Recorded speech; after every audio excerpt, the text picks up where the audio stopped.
Welcome to PDC classes. This is Durgesh Pandey.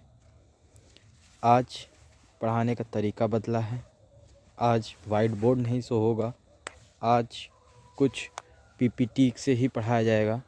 आज आप लोग देखेंगे कि हिंदी में वर्ण विचार के बारे में आपको पढ़ाया जाएगा, जिसमें आपको कुछ नया कुछ सीखने को मिलेगा और हिंदी बेसिक से वर्ण विचार ही चलेगा। ठीक है, आपको ये वीडियो अच्छी लगे लाइक शेयर सब्सक्राइब करते रहें और कमेंट करके ज़रूर बताएं कि ये वीडियो कैसे लगा, जिससे हम और अच्छे से अच्छे इसी प्रकार से वीडियो बना सकेंगे। ठीक है, इसमें वाइट बोर्ड नहीं होगा, इसमें कोई प्रॉब्लम नहीं होगी। ठीक है, पीडीसी क्लासेस आज सभी लोगों का स्वागत करता है। पीडीसी क्लासेस में से जुड़ने के लिए धन्यवाद। आज पढ़ते हैं हम लोग हिंदी व्याकरण। जैसे कि आप लोग पीपीटी चल रहा है, देख पा रहे होंगे। PDC classes, welcome to PDC classes Hindi व्याकरण। लाइक शेयर सब्सक्राइब जरूर करें। लाइक करने से हमें ऑक्सीजन मिलती है, सब्सक्राइब करने से भी ऑक्सीजन मिलती है और शेयर करने से कुछ ज़्यादा ही ऑक्सीजन मिल जाती है। तो शेयर भी करते रहें, सब्सक्राइब करते रहें और लाइक ज़रूर करें। That's it, clear. Thank you. आगे चलते हैं। चलिए भाई, पहला चीज़ आज की मेन बात, वीडियो थोड़ा छोटा होगा। लाइक शेयर सब्सक्राइब आप लोग करते रहेंगे, जिससे ऑक्सीजन तो मिल ही रही है। लास्ट में आप थोड़ा सा रुक के जो मोटिवेशनल स्पीच होता है वो सुन के जाया करें। लास्ट तक वीडियो जरूर देखें, छोटी वीडियो है और इसके आगे अगला पार्ट में वीडियो बनाया जाएगा। एक ही पार्ट में सारे वीडियो नहीं बनाएंगे क्योंकि वीडियो बहुत लंबा हो जाता है, लेंथी हो जाता है। तो आगे यहाँ से स्टार्ट करते हैं। Let's go. Welcome to PDC. ये है वर्णमाला में आपने देखा होगा स्वर और व्यंजन अलग अलग होते हैं। स्वर कितने होते हैं? 11 प्रकार के स्वर होते हैं और व्यंजन कितने होते हैं? 33।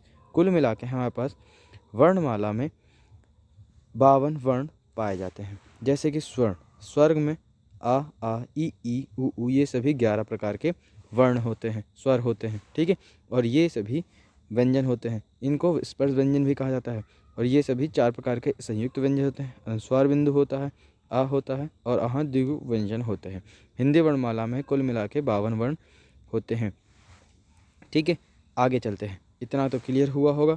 आगे और जो भी प्रॉब्लम्स हो आप अपनी प्रॉब्लम्स को शेयर करें और ज़्यादा से ज़्यादा हमें बताएं, हमारे पास कमेंट करें, लाइक शेयर सब्सक्राइब करें। वर्णमाला, अब आता है क्वेश्चन। वर्णमाला, वर्णों के समूह को ही वर्णमाला कहा जाता है। वर्णों के समूहों को भी क्या कहा जाता है? वर्णमाला कहा जाता है। बिना वर्णों के समूह के वर्णमाला नहीं, सिर्फ एक वर्ण कहलाएगा। वर्णों के समूह को वर्णमाला कहा जाता है। वर्णमाला मुख्यतः 2 प्रकार से विभाजित है। आप इसका स्क्रीनशॉट लेते चलें और देखते चलें। नोट्स बना के जितना ही ज़्यादा नोट्स बनाएंगे अच्छे से, उतना ज़्यादा अच्छे से आप पढ़ पाएंगे और ज़्यादा से ज़्यादा आप समझ पाएंगे। हम आशा करते हैं आपको आज का वीडियो ज़्यादा अच्छा लगा होगा। अब है स्वर। स्वर क्या होता है? वह वर्ण जिनके उच्चारण में किसी अन्य वर्ण की सहायता से बोला जाए। जैसे आपने देखा क, क्या देखा हमने भाई? क। अब इसके अंदर ये है तो ये सिर्फ एक वर्ण है, ना कि हम इसे पढ़ नहीं सकते, सिर्फ हमें ये लिख सकते हैं। इसमें स्वर नहीं जोड़ा। जब हम इसमें कोई स्वर जोड़ दें तब हम इसको पढ़ पाएंगे, क्या? क। नहीं तो फिर ये सिर्फ और सिर्फ एक वर्ण रहता है, इसका उच्चारण नहीं कर सकते जब तक इसमें कोई स्वर न जोड़ा जाए। इसीलिए स्वर क्या होता है? वे वर्ण जिनके उच्चारण में किसी अन्य वर्ण की सहायता हो। वे वर्ण जिनके उच्चारण किसी अन्य वर्ण की सहायता हो, उसे ही क्या कहते हैं? स्वर। मतलब कि ये जो वर्ण है इसके सहायता, इसके उच्चारण के लिए जो सहायता किया है, सहायता कौन किया भाई? यही किया है सहायता, आ वाला। यही क्या कहलाएगा? स्वर कहलाएगा। यही क्या कहलाएगा भाई? स्वर कहलाएगा। क्लियर हुआ। अब आते हैं व्यंजन। व्यंजन किसे कहते हैं? जिन वर्णों को बोलने के लिए स्वर की सहायता लेनी पड़े। जिन वर्णों को बोलने के लिए, जैसे कि यहाँ पे क्या था भाई? का था। का क्या? हम आज दूसरा एग्जाम्पल अब लेते हैं। जैसे हमारा हो गया ख। ख एक वर्ण है, इसको बोलने के लिए कोई अन्य स्वर, इसका मतलब स्वरों की सहायता लेनी पड़े। स्वर की क्या होनी पड़े? सहायता लेनी पड़े इसको बोलने के लिए। तो ये क्या होगा? एक व्यंजन कहलाएगा। ये क्या होगा? एक भाई व्यंजन कहलाएगा। जिसको बोलने के लिए स्वरों की सहायता, जिस वर्णों को बोलने के लिए स्वरों की सहायता लेनी पड़े, वो क्या होता है? व्यंजन होता है। आशा करते हैं ये आपको क्लियर हुआ होगा। ठीक है, व्यंजन के लिए एग्जाम्पल भी इसने दिया है, क ख ग घ च इत्यादि ज्ञ तक। ये सभी क्या कहलाते हैं? व्यंजन। व्यंजन के अलग अलग प्रकार होते हैं, स्वरों के अलग अलग प्रकार होते हैं। ये सभी चीज़ों का आज हम चर्चा करेंगे। वर्णमाला कितने प्रकार से, कौन कौन से विभाजित हुए हैं, ये देखेंगे। सबसे पहले हम देखेंगे स्वर। स्वर दो प्रकार से विभाजित हुए हैं। इसका तीसरा प्रकार भी होता है जिसको कहते हैं प्लुप्त स्वर। ठीक है, जिसको क्या कहते हैं भाई, प्लुप्त स्वर। हास्य स्वर पहला है हास्य स्वर, आ ई उ ऋषि, चार प्रकार के क्या होते हैं हास्य स्वर। जिन स्वरों को बोलने में छोटी आ की मात्रा मतलब छोटी मात्रा हो, कम स्वर लगे, कम एक मात्रा का भाव हो, वो सभी क्या कहलाते हैं भाई, हास्य स्वर कहलाते हैं। जिन स्वरों को बोलने में एक मात्रा का भाव पाया जाए वो सभी हास्य स्वर कहलाते हैं। दीर्घ स्वर, जिन स्वरों को बोलने में दो या दो से अधिक मात्राओं का बोध हो या भाव पाया जाए, दो मात्राओं का भाव पाया जाए, वो सभी दीर्घ स्वर कहलाते हैं। आ ई उ ये बड़ी मात्राओं के स्वर होते हैं, इसलिए क्या कहते हैं दीर्घ स्वर। अब भाई प्लुप्त स्वर, प्लुप्त स्वर वो जिनके लिए कभी लंबा, जो आपके स्वर में व्यंजन में जो आपके वर्णमाला से थोड़ा अलग, जैसे कि आपने ये देखा होगा रा म राम, ये वाला जो वर्ण है इसे आप लंबे, जैसे कि रा का नाम ज़्यादा, जैसे कि हमने देखा ओम, हमने क्या देखा ओम। एक मिनट इसको हम क्लियर कर दें शायद देखने में क्लियर हो। देखते हैं यहाँ पे क्या है ओम, ओम में जब ये लगा है तो ये क्या है एक प्रकार का प्लुप्त स्वर। यही है क्या आपका भाई प्लुप्त स्वर, जिसको हमें बोलने में ओम लंबा बोलना है, ये क्या आता है आपका प्लुप्त स्वर में आते हैं। ठीक है, तो यहाँ पे स्वर कितने हैं प्लुप्त। आगे भी हम देखेंगे व्यंजन कितने प्रकार के होते हैं। यहाँ से देखिए भाई व्यंजन कितने प्रकार से विभाजित किए गए, स्पर्श व्यंजन, अंतस्थ व्यंजन, ऊष्म व्यंजन, आगत व्यंजन और संयुक्त व्यंजन। ठीक है, और प्रकार के हम आगे पढ़ेंगे इसमें पूरा विस्तार से। अभी यहाँ पे सिर्फ एग्जाम्पल टाइप में दिखाया गया है। देखिए स्पर्श व्यंजन वो व्यंजन जो क ख ग घ ये सभी क्या है स्पर्श व्यंजन के अंतर्गत आते हैं। अंतस व्यंजन य र ल व, कहीं पे क्या अधिकतर बार हमारे में स्पर्श अंतस व्यंजन का क्रम ही पूछ लिया गया है। तो आप याद रखें एग्जाम में कभी कभी अंतस व्यंजन का सिर्फ और सिर्फ क्रम पूछा जाता है, य र ल व, ये इसका सही क्रम है, इसको क्रम याद रखें।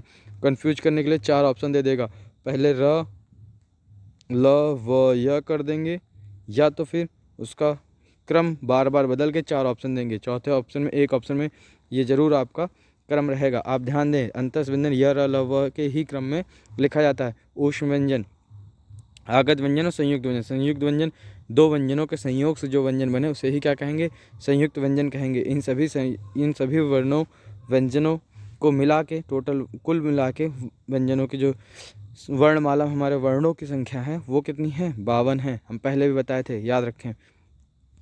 आगे चलते हैं, आगे है स्वरों का विस्तृत वर्गीकरण। स्वरों का विस्तृत वर्गीकरण, जितने प्रकार के स्वर होते हैं, अभी व्यंजन में नहीं है, व्यंजन के लिए आगे देखेंगे। अभी हम स्वरों को अच्छे से पढ़ेंगे, मतलब ये स्वर कितने प्रकार के, अभी हमने यहाँ पे 3 प्रकार के देखा था, लेकिन इससे भी ज़्यादा प्रकार के विभाजित किए जाते हैं। उन सभी प्रकारों को हम समझेंगे। विस्तृत वर्गीकरण, यहाँ पे क्या लिखा हो भाई विस्तृत वर्गीकरण, तो हम यहाँ पे क्या करेंगे विस्तृत पूरा विस्तार से हम क्या करेंगे इसका वर्गीकरण करेंगे।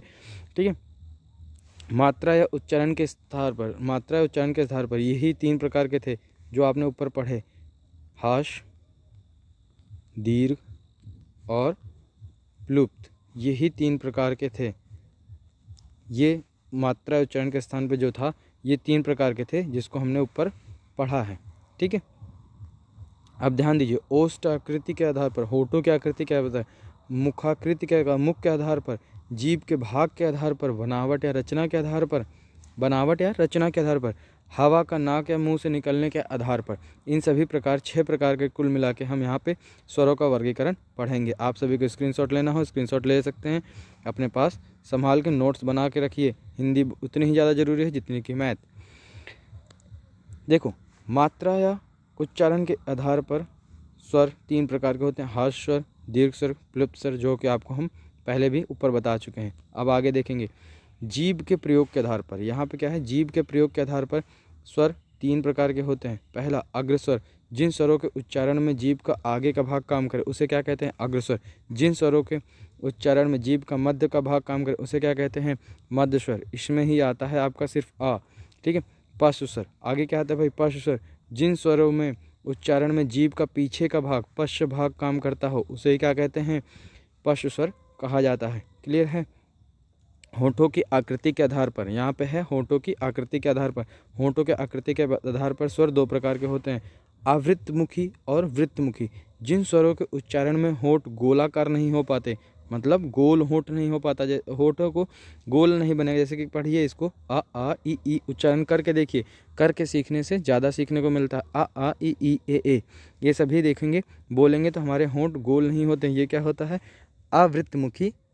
आवृत्तमुखी स्वर कहलाते हैं। वृत्तमुखी स्वर जिन स्वरों को बोलने में, जिन स्वरों को है यहाँ पे, को या के उच्चारण में होठों को गोला आकृति होता है, होठों को गोल आकृति होता है, उन सभी को क्या कहा जाता है? वृत्तमुखी कहा जाता है। जैसे कि उ ओ आदि, उ ओ आदि, इन सभी को बोलने में हमारी आकृति क्या, हमारे होठों क्या होते हैं? गोल आकार में होते हैं। हमारे होठ क्या होते हैं भाई? गोल आकार में होते हैं। इसीलिए इन सभी को बोलने के लिए जो वर्ण यूज होता है वो वृत्तमुखी कहा जाता है, वृत्तमुखी स्वर कहते हैं उसको।